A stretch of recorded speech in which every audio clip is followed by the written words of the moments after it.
What's one question couples should ask each other every week? This might sound a little ironic, but I'm actually quite serious.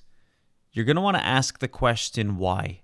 It's helpful to know not just what your spouse likes, but why he or she likes it. As soon as you learn about what your spouse likes, try to figure out why he or she likes it. Ask questions like, when I do this, what difference does it make to you?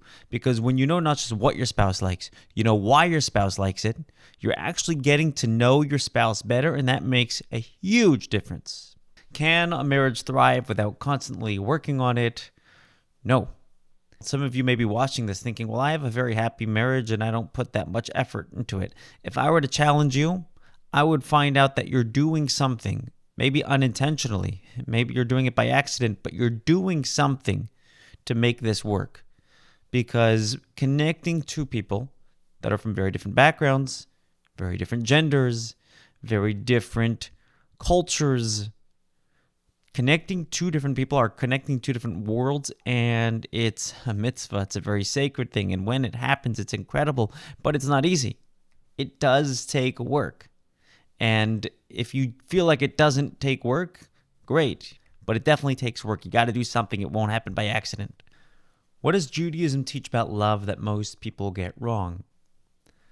When you try to connect to the best version of your spouse, but not because of how it makes you feel or not because of what it's going to do for you, but because this is who your spouse really is. You bring out the best in your spouse, not for you.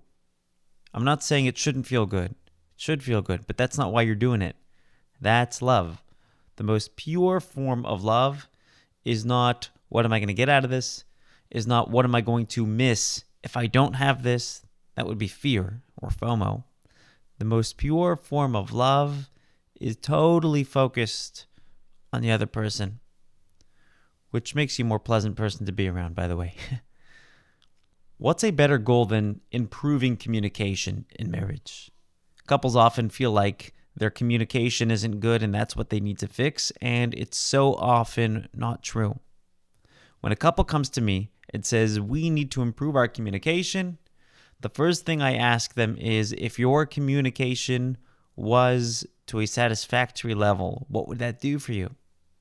Well, we'd probably feel more connected. We'd probably feel more intimate. We'd probably be more respectful. Great.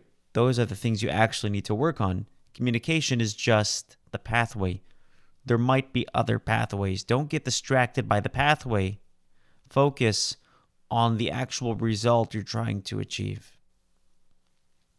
Is it possible to start fresh in a long-term relationship? You've been married for a while, or maybe you haven't been, but it feels like you've been married for a while and you feel like you need fresh energy in this relationship.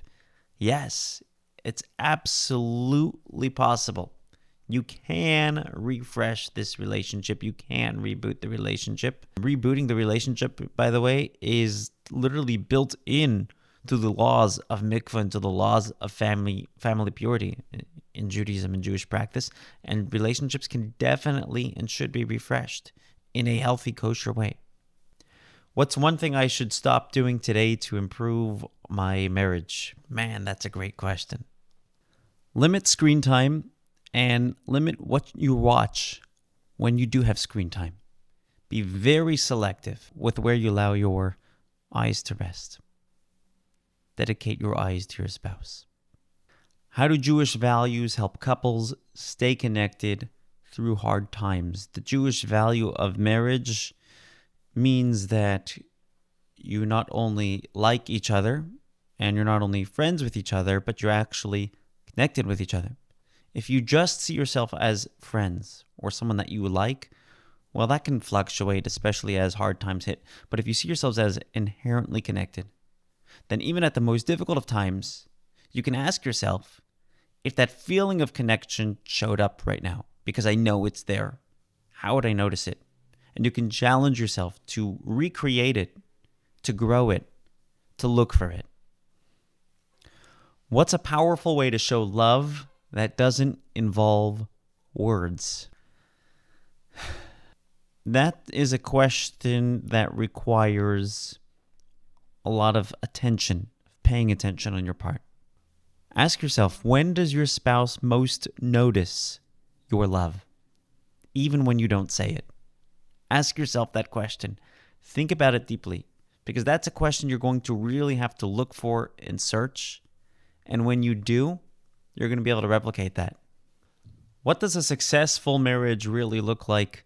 Get to know your spouse. Get to know not just what he or she likes and appreciates, but get to know why he or she likes what she does or what he does. How can I bring more holiness into my everyday relationship? You know what the word holy means? Holy means distinct, special, unique, separate, different from all else. Make your relationship with your wife or with your husband different than your relationship with everybody else. And make it exclusive, which means, by the way, and this is important, not everybody's opinion is welcome into this relationship. Because I've seen couples who have a connection and have a relationship, and friends have advice to give, and it's not good advice always, or parents or in-laws, sometimes even therapists and rabbis. Be very selective with the advice because the relationship is distinct, holy, and sacred.